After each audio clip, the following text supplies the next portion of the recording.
Kozhikode mobile phone ഉപയോഗിച്ച് bus ഓടിച്ച സംഭവത്തിൽ സ്വകാര്യ ബസ് ഡ്രൈവറുടെ ലൈസൻസ് സസ്പെൻഡ് ചെയ്തു. കോഴിക്കോട് നരിക്കുനി റൂട്ടിലെ ഫാമിലി ബസ്സിലെ ഡ്രൈവർ കെ മുഹമ്മദ് ഹാരിസിനെതിരെ നടപടി. അപകടകരമായ ഡ്രൈവിംഗിന്റെ ദൃശ്യങ്ങൾ യാത്രക്കാർ ചിത്രീകരിച്ചിരുന്നു. വിവരങ്ങളുമായി സമീർ സി മുഹമ്മദ് വിവരങ്ങളുമായി ചേരുന്നു. സമീർ, ആ ദൃശ്യങ്ങൾ തന്നെയല്ലേ ലൈസൻസ് സസ്പെൻഷനിലേക്ക് പോകുന്നത്?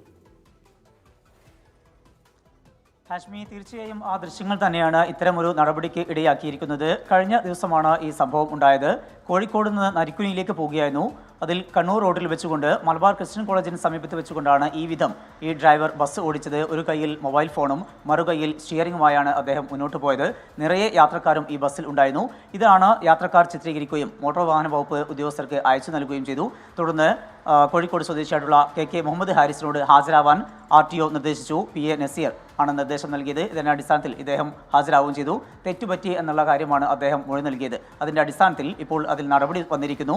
3 മാസത്തേക്ക് ഇദ്ദേഹത്തിന്റെ ഡ്രൈവിംഗ് ലൈസൻസ് സസ്പെൻഡ് ചെയ്തിരിക്കുന്നു.